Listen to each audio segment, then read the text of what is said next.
Okay, so let us start with today's contents.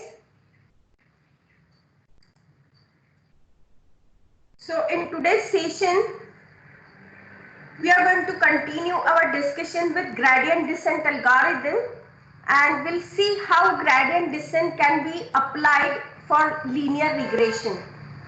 Okay, so I hope you remember the gradient descent that we have discussed in the last week. So let us revise quickly whatever we have learned in last week under gradient descent, and then we'll talk about how gradient descent can be applied for linear regression. Okay, so let's begin with gradient descent algorithm. So it is a quick review. We have gone through all those contents earlier. So this is a simple gradient descent algorithm. So we are having one iterative loop wherein we are saying repeat until convergence theta j is assigned the new value theta j minus alpha into partial derivative of j of theta 0 theta 1 with respect to theta j, and this update rule need to be computed for both j equal to 0 and j equal to 1.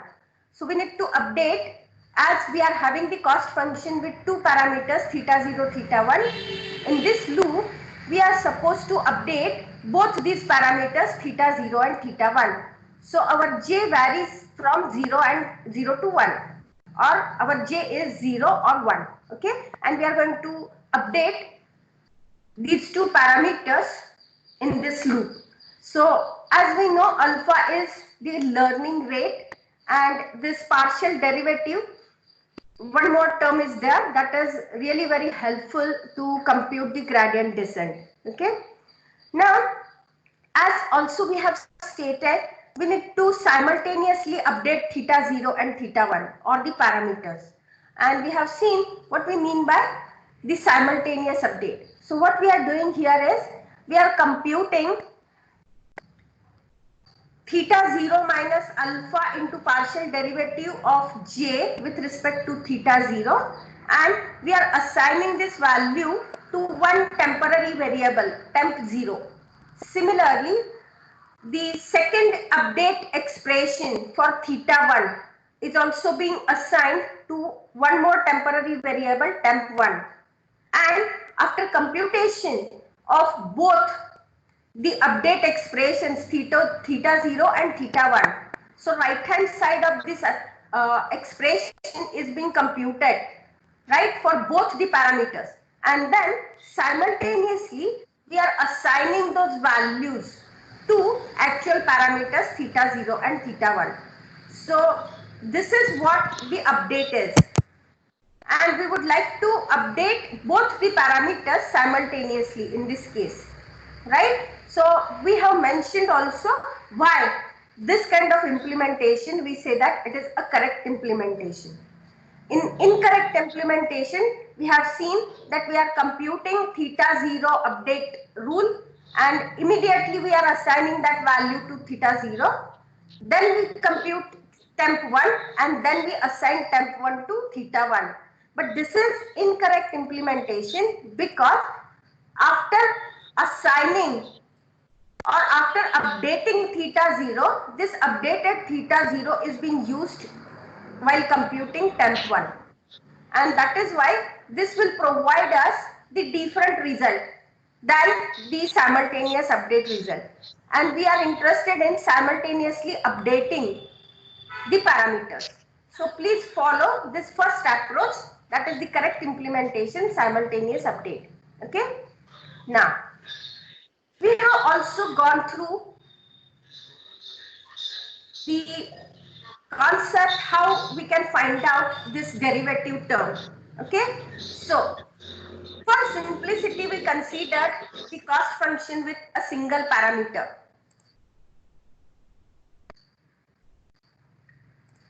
Right, so we are having a single parameter, let us assume theta 1, and we are having this cost function j of theta 1 that has been plotted. So we have plotted here theta 1 against j of theta 1, and let us assume that this is our initial theta 1 value. Okay, initial theta1 value. So how we are going to compute this derivative term, that is most important part. So what we are doing is, this is our expression to update theta1. So theta1 is updated as theta1 equal to theta1 minus alpha into the derivative term, derivative of j of theta1, that is my cost function here with respect to theta1. So this derivative is being computed like this. Whatever is my theta1 point with respect to this function j of theta1, we are going to plot a tangent at that point to this function j of theta1. And the slope of this tangent at theta1 is nothing but the derivative term. So whatever is the slope of this tangent at theta1, we are considering it as a slope. As our derivative of j of theta1, and this is how we are going to compute this derivative. Okay, so if we look at this particular point theta1 and this particular tangent, and if we compute the slope of this tangent, definitely here the slope is positive, and whenever the slope is positive, what we get is theta1 equal to theta1 minus alpha, that is the learning rate, which is always positive, into a positive number. This is the positive slope. So I am having positive number. So theta1 minus a positive number will decrease the value of theta1. So obviously the new value of theta1 will be somewhere here.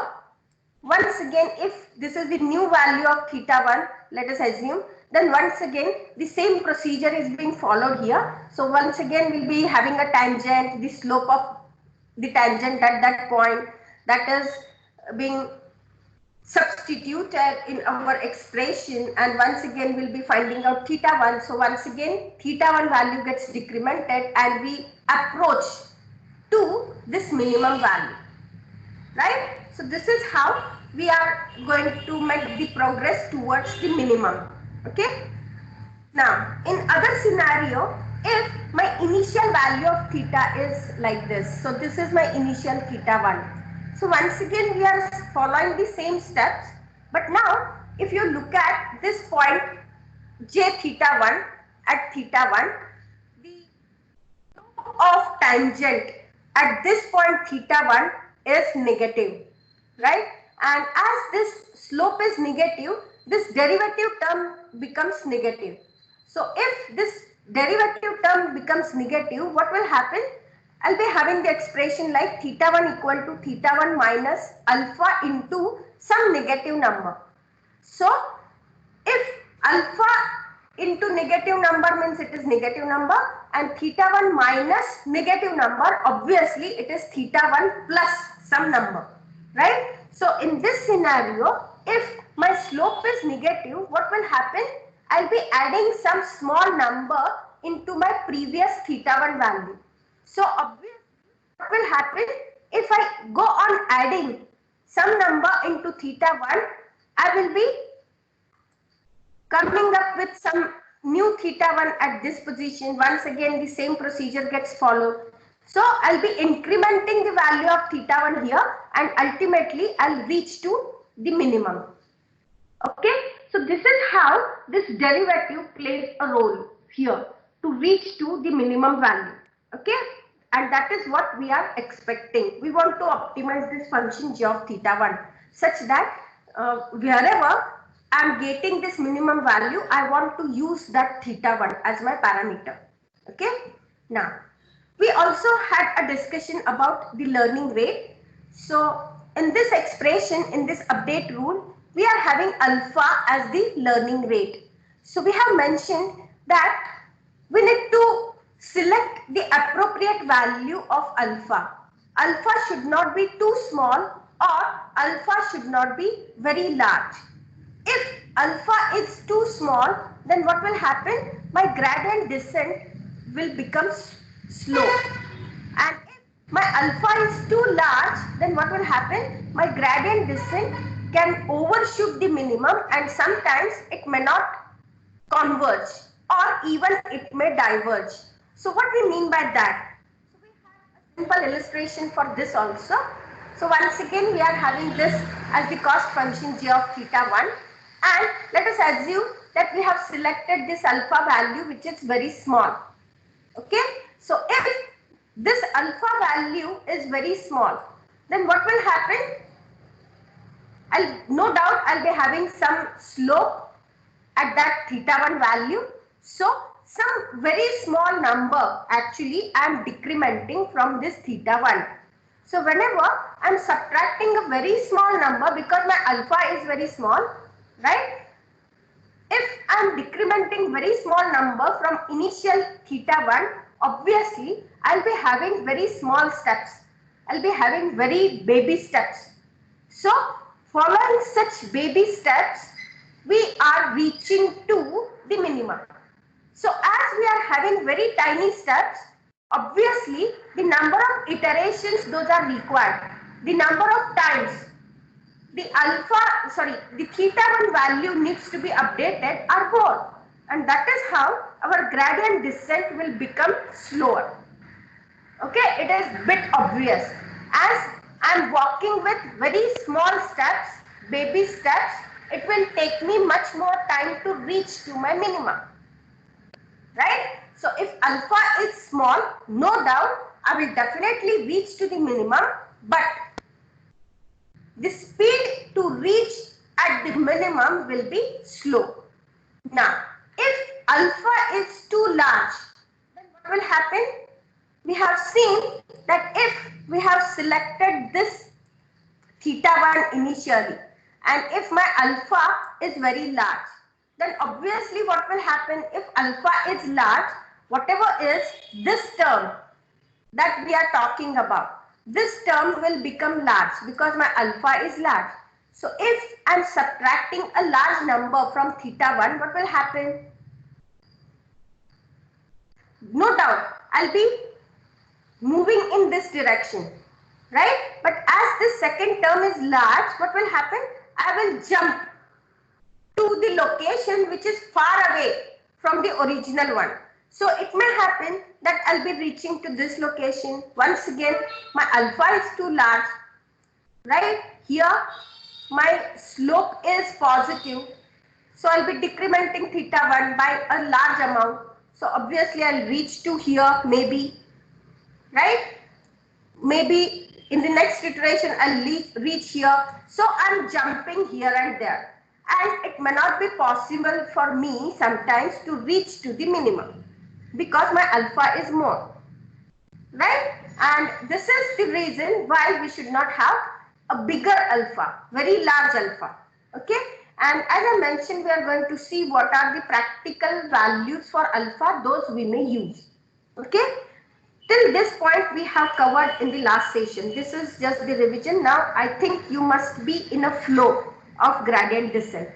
Now, point that I want to ask you now, what if my theta 1 is already at local minimum? What will happen if my theta 1 is already at local minimum? Ultimately, by making use of gradient descent, what we are trying to do is, we are trying to reach to our local minimum, where I am having some value of theta 1 and I want to get that theta 1 value, right? Where my g of theta 1 is minimum.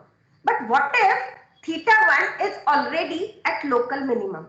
Say for example, if this is my g of theta 1. So this particular function is my j of theta 1. Okay, and suppose I am here. So this is my initial value, theta 1. This is my initial value, current value of theta 1.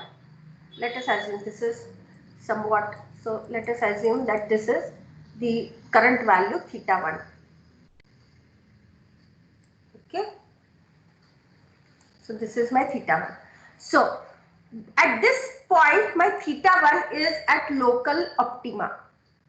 So what will happen if already I am at local minimum? How this update rule will perform?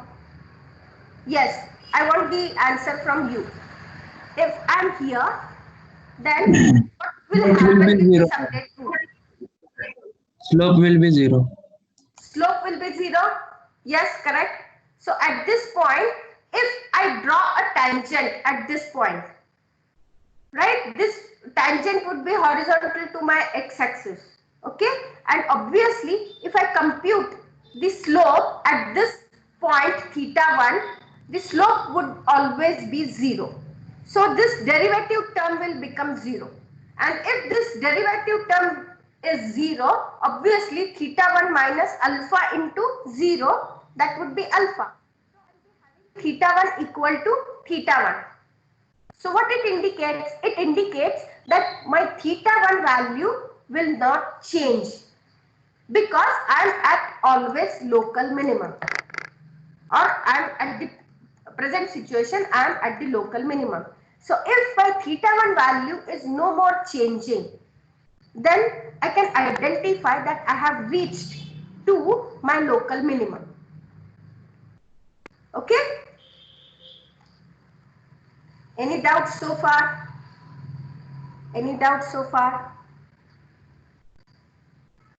No, Yes. ma'am. May I proceed? Yes. Okay. Now, one more concept that we are going to look at is, even when our learning rate alpha is fixed, right? Usually what we do while implementing, we pick some value of alpha, that is my learning rate, and we keep that learning rate alpha fixed during the implementation. We don't go on changing this value of alpha, right? We pick some value of alpha and then we keep that value fixed many times. Okay, so even my learning rate alpha is fixed, it is possible that my gradient descent can converge to a local minimum. So how it is happening? See here, suppose the initial position or initial value of theta 1 is this. Okay, now if I look at this point, obviously what I'll be doing is I'll be computing the derivative of j of theta 1 with respect to theta 1. So I'll be finding out the tangent, I'll be computing the slope at this point, and obviously what I find is the slope at this point is steep. Correct? If I look at the nature of this function g of theta 1, if this is the point that has been selected, theta 1, then at this point my slope of the tangent is pretty steep, and if this is steep, that means if the slope is large, then what I'm doing here is some alpha that is fixed, so alpha into some large value of slope. So obviously I'm subtracting some large value, comparatively large value from this theta 1. So let us assume that after subtracting the second term from theta 1, I reach to this point. So I'm having here comparatively bigger step. And why this bigger step is here? Because at this point my slope is steep. Now if I look at this point, what will happen? Obviously if I compare this point and this point, then the slope at this point is comparatively small, right? So slope is not that steep, that of this point, and that is why comparatively the derivative is a smaller value. Okay, so obviously what will happen? I'll be comparatively, in comparison with the earlier point, comparatively I am subtracting some small value from theta 1. So obviously the next step is somewhat smaller. Okay, and I'll be reaching at this point. So once again, if I look at this point, what will happen? The steep is once again comparatively, the slope is comparatively small. So once again, I'll be having a small step. And this is how, as I move on towards the minima, obviously automatically I'll be taking smaller steps,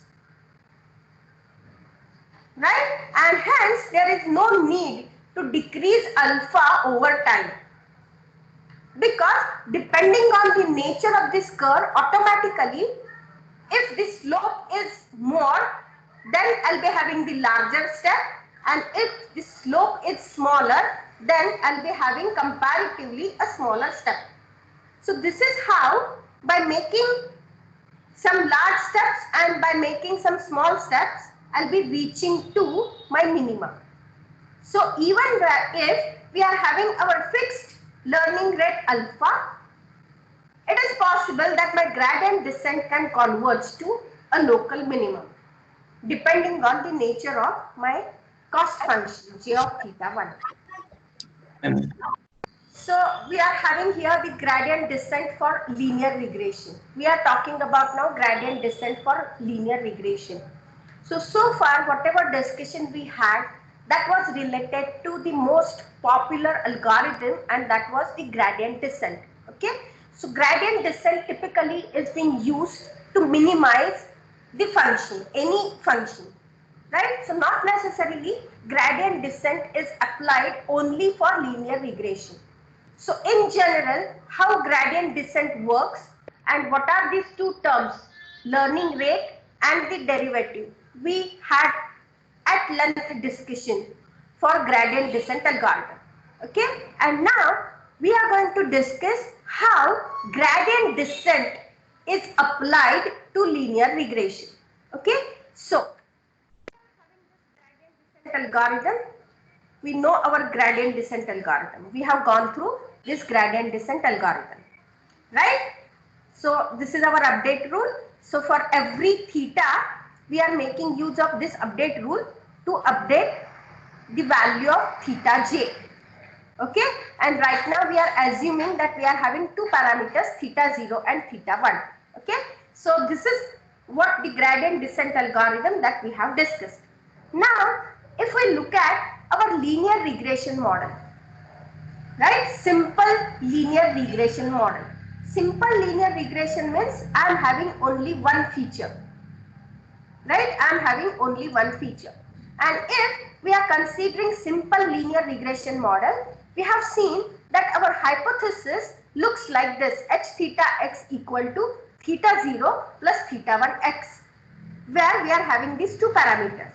And also we have seen that the cost function of our linear regression model, cost function of our linear regression model is j of theta 0 theta 1 equal to 1 divided by 2m summation over I equal to 1 to m h theta xi minus yi square, where m stands for the number of examples in my data set, number of examples in my data set.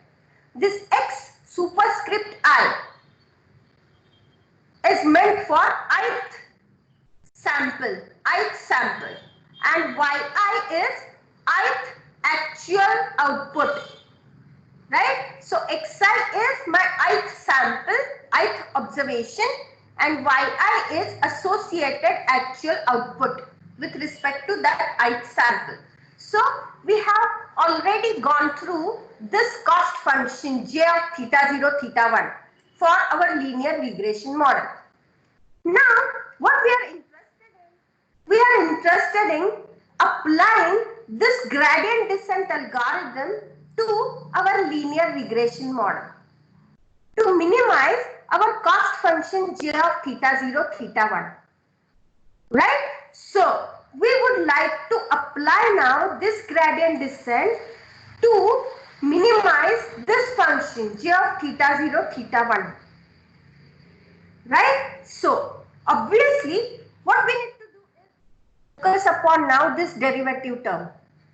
That is the most key term in our algorithm, this derivative term. That is the key term in our algorithm.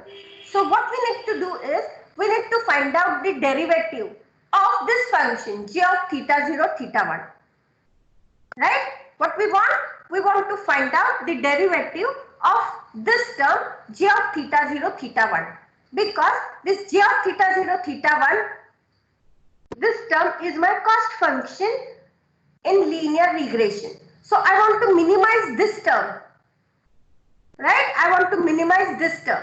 So if we apply now gradient descent algorithm, so simply we are focusing upon now this partial derivative term. Derivative of j of theta 0, theta 1 with respect to theta j. Okay, now simply by substituting our j of theta 0, theta 1 here. So this is my j of theta 0, theta 1 in case of linear regression. So what I want to compute the derivative of this particular term j of theta 0, theta 1 with respect to theta j, right? So if I substitute h theta xi here, what I'll get? H theta xi is nothing but theta 0 plus theta 1 xi. This is my hypothesis, right? So what we would like to do is we would like to minimize, or we would like to find out the derivative of this term. We are not going into the details of calculus now. Okay, we have undergone the calculus, we know the calculus. Simply I'll be giving you the derivative of this term now. Okay, so having two j values here because two parameters, two small j values, because we are having two parameters theta 0 and theta 1. So I'll be having j equal to 0 and j equal to 1. So if I am having j equal to 0, then the partial derivative of this term j of theta 0, theta 1, this cost function for linear regression I am talking about. So derivative of this cost function with respect to theta 0 will be 1 divided by m summation over I equal to 1 to m h theta xi minus yi. Right? So if you remember, if I compute the derivative of this term, what will happen? Here we are having square term, na?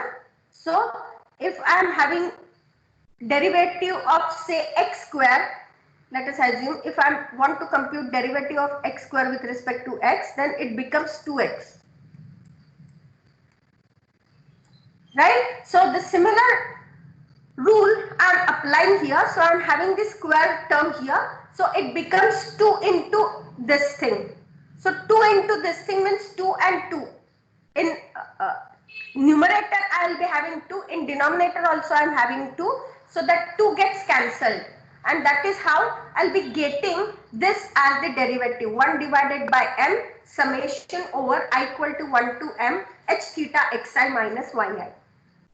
Now please recall back whenever we define our cost function j of theta 0 theta 1.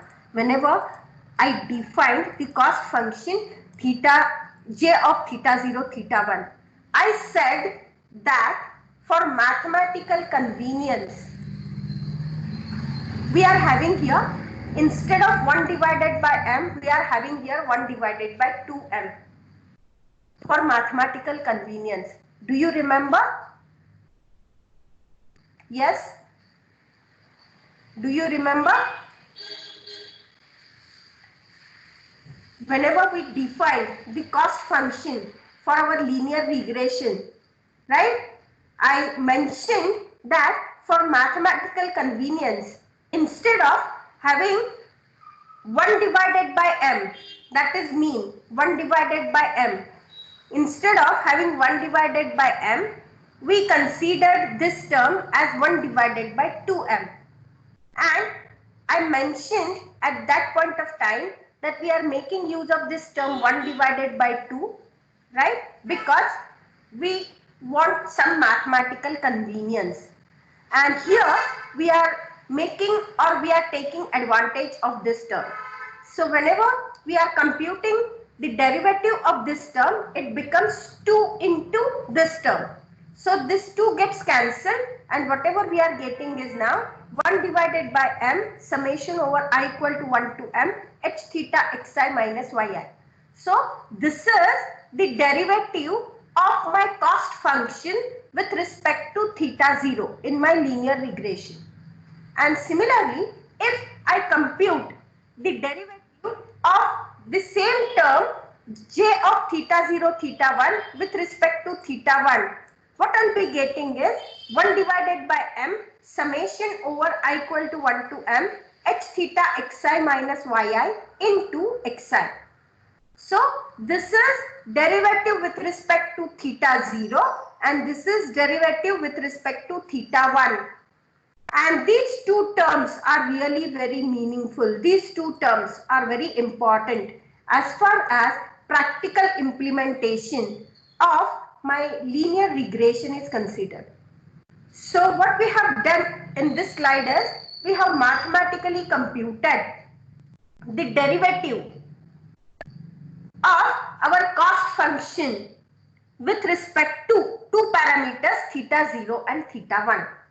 Right? And once I am having these derivatives with me, simply I need to substitute the values and I need to compute the new values of theta 0 and theta 1 so as to apply these new values in the consecutive iterations. So ultimately in my gradient descent what I need to do is I need to update the values of the parameters. And to update the values of the parameters, I need to compute the derivative terms. So this is how we are going to compute the derivative terms in case of linear regression. Right? So by simply making use of these terms, it is possible for us now to update the values of theta 0 and theta 1. Right? And we go on iterating till convergence. Right, till we reach to the minimum. Now, our algorithm now, gradient descent algorithm, whenever we apply it for linear regression, will simply look like this. Just have a look. Repeat until convergence. We are having two parameters right now, theta 0 and theta 1. So how we are updating those parameters? Theta 0 gets updated as theta 0 minus alpha into 1 divided by m summation I equal to 1 to m h theta xi minus yi, and theta 1 gets updated as theta 1 equal to theta 1 minus alpha 1 divided by m summation over I equal to 1 to m h theta xi minus yi into xi.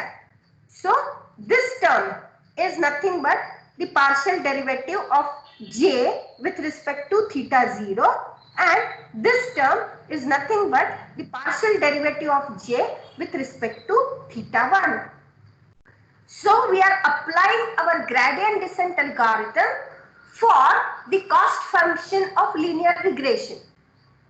Right? And whenever we apply gradient descent algorithm for linear regression, we are having now this simple algorithm like this. So this is how we need to update our parameters theta 0 and theta 1. Right? Got it? So this is the mathematics behind. And we need to implement this mathematics that's all to come up with new values of theta 0, theta 1. And we go on iterating, we go on repeating this process until convergence. Right? Now, you may think, what is convergence here? How many times we need to iterate through? Correct, na? How many times we need to iterate through? So ideally, please remember here, we need to update theta 0 and theta 1 simultaneously. Okay? And we know how to update theta 0 and theta 1 simultaneously. So, once again, I'll be coming to our cost function. So, this cost function we have seen earlier while demonstrating the gradient descent. And as I mentioned that in general, I'm talking about. In general, I may have a cost function with two parameters theta 0 and theta 1 that may look like this, wherein I am having more than one minimas. I am having more than one minimum values, right? And if you remember, I mentioned you that If I am having more than one minimum values, then I'll call these minimum values as local minimum values, local minima. So depending on whatever is my initial position of theta 0, theta 1, I may reach the local minima as this, or I may reach to the local minima as this. Right? Now this is the general case. Once again I am emphasizing, this is a general case, and in general case whenever I apply gradient descent, right, by updating the values of theta 0 and theta 1, in general case my gradient descent will take me to the local minima. My gradient descent will take me to the local minima. Local minima is the minimum value if we consider the nearby region, and the global minima is the minimum value if I consider the entire function. Right? So in case of gradient descent, it is property of the gradient descent that gradient descent will take me to the local minima. Okay, but now if we are applying gradient descent to the linear regression problem, I am having here a very important statement. Please listen carefully. If I am applying gradient descent to my linear regression, okay, cost function of linear regression has always the global minima and not the local minima. So in case of linear regression, we always have the global minima and we do not have the local minima. Please remember. So just look at this three-dimensional plot. This is a surface plot. We are having some value of theta 0, we are having some value of theta 1, and we are having this height j of theta 0, theta 1 that has been plotted. Right? So if you look at this particular point, it's my local minima. So whatever is the value of theta 0 and theta 1 at this global minima, I am having this global minima, only one minima. I do not have any local minima over here. Right? So always for linear regression, we are having a function that is called as the convex function. So this is my convex function, okay? Or it is always a bowl-shaped function, wherein we are having only one global minima and we are not having any local minima. So whenever we try to minimize such kind of cost function j of theta 0, theta 1, we always reach to the global minima and we come up with the optimal values of the parameters. Here theta 0 and theta 1. So I hope you must have understood this concept. As far as linear regression is considered, we always have the convex function, that is my cost function. And cost function of linear regression has always one global minima and it is not having any local minima.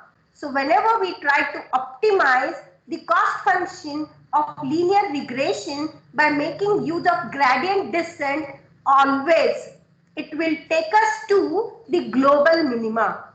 And whenever we reach to the global minima, we are having some value of theta 0, theta 1, that is optimum value.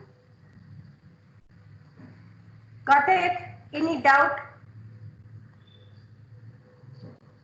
Any doubt? May I proceed? Yes? Yes, ma'am. Yes, ma'am. Fine. So this is really very important point. Please have a note of this. Okay? Now, I'll just be going through one simple demonstration and then we'll conclude the session. Okay? So, just see here, we have seen how the function with two parameters theta 0 and theta 1 can be visualized as the contour function. So, we are having this contour function. So, as we have already seen, such kind of a plot of j theta 0 theta 1 can also be depicted as the contour plot. So whatever we have here are the concentric ellipses, right? And whatever is this center point of this concentric ellipses, in fact, this point is nothing but our global minima here. So this point, right, this point actually corresponds to this point at the center, and this is actually giving me the optimal value of theta 0 and theta 1. So just imagine that you are observing this three-dimensional convex function from top, right? Just imagine, and you are having such kind of ellipses drawn with respect to all same values of j theta 0, theta 1. So as I mentioned, if I am having this particular ellipse or this particular ellipse, and if I am having 2-3 points from the same ellipse, then what it represents? No doubt at these 3 points my theta 0, theta 1 values are different. Okay, but at all these 3 points my cost function value j of theta 0, theta 1 is same. Okay, so all the points, those are having same value of cost function j of theta 0, theta 1. They lie on the same contour. They lie on the same contour. This already we have seen. Now, let us assume that we are presently at this point, and corresponding to this point, I am having this red point, I am having this line, right? This regression line, least square regression line. Okay, now what I am doing, I am applying gradient descent. So initially, let us assume that I am at this point, I am applying my gradient descent algorithm.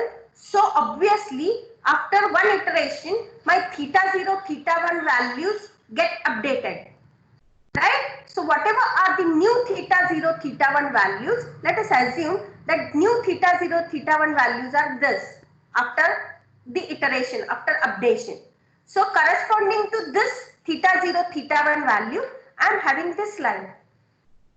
Okay, so every point in this contour plot corresponds to one line in this two-dimensional plot that corresponds to my linear regression line. Okay, now if once again I iterate through and if I apply gradient descent, what I'll do, I'll get new value of theta 0 and new value of theta 1, right? So in this plot, let us assume that the new value of theta 0, theta 1 is like this. This value is new value of theta 0 and theta 1. So obviously, corresponding to this new value of theta 0, theta 1, I'll be having this line, new hypothesis. Right, x theta x. This is my x theta x. This is new hypothesis that corresponds to this point. Now, if I continue this process, ultimately what will happen? My theta 0, theta 1 values will reach to this point, which is my optimum theta 0 and theta 1. Okay, so I'll move on. So I'll update once again theta 0, theta 1. So I'll be having this point. Corresponding to this point, I am having this hypothesis. Once again, I'll proceed. So corresponding to this theta 0, theta 1, I'll be having this hypothesis. Once again, I'll be updating the values of theta 0, theta 1. So I'll reach over here. So I'm going closer and closer to my optimum values of theta 0 and theta 1. Okay. So for this point, I'll be getting the hypothesis like this. For this point, in the next iteration, I may get new theta 0, theta 1 like this. So I'll be having such kind of a hypothesis. Just look at this nature of this line. I'm towards the least square regression line. So more and more I'm trying to fit my regression line to these data points, right? So here it was not that optimal. Here that was not optimal. But as I move on to this center point, okay, I'll be having more closer fit of this regression line. Okay, so for this theta 0, theta 1, I'll be having such kind of a line. For this theta 0, theta 1, I have reached to the center of this ellipse, and obviously this I may say that my optimal least square regression line. So this is my optimal hypothesis. So whatever are now these theta 0 and theta 1 values, right? I'll be making use of these two theta 0, theta 1 values to represent my hypothesis h theta x. Got it? So this is how actually the gradient descent works. We begin with some theta 0, theta 1 value and we go on iterating through the algorithm. So every iteration will give me new value of theta 0 and theta 1. So with respect to that new value of theta 0, theta 1, I'll be getting a new hypothesis. So whenever I reach to this particular point, I'll be having my optimum values of theta 0, theta 1, right? And I'll say that I have reached to the optima, global optima, and this is my hypothesis h theta x with the computed theta 0 and theta 1 values. Got it?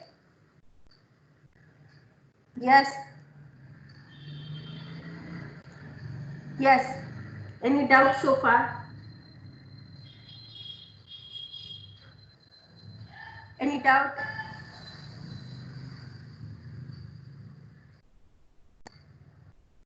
You should have one doubt in mind actually.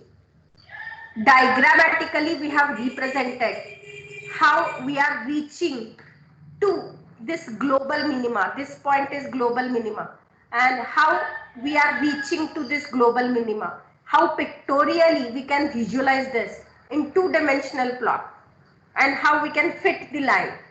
Right? But practically speaking, whenever we are iterating and whenever we are updating the values of theta 0 and theta 1, right, we need to see the condition for convergence and what actually that condition for convergence is, right? So we may say that whenever we are iterating through, okay, we may fix some threshold value, very small threshold t, okay, very small threshold t, and whenever we compute these theta 0, theta 1 values and we come up with some error for this theta 0, theta 1 value, we come up with some cost function j of theta 0, theta 1 for the new computed theta 0, theta 1. So what we do practically is we compare that cost or that error with some small threshold, okay, and if my error is below that threshold, when my error goes below that threshold, very small threshold, then I'll say that my algorithm has converged and we will pick those values of theta 0 and theta 1. I'm going to practically demonstrate this in one video, right? So I'll be releasing the video and you are supposed to watch that video wherein I'll be demonstrating the code for linear regression. Okay, probably today itself I'll be posting that video for linear regression, how practically we can use linear regression, gradient descent for linear regression. You should go through that video, and in case of any kinds of doubts, please report me. I hope you must have understood the concept, right? The practical implementation I'm going to demonstrate in Python. Okay, if you have any doubts, please let me know. Otherwise, we are going to conclude. Any doubts? Yes. Any doubts? No, ma'am. Fine. So I hope you must have understood. Okay. Let us conclude the session today, and few more interesting concepts we are going to look at in the next session. Okay. Fine. So thank you.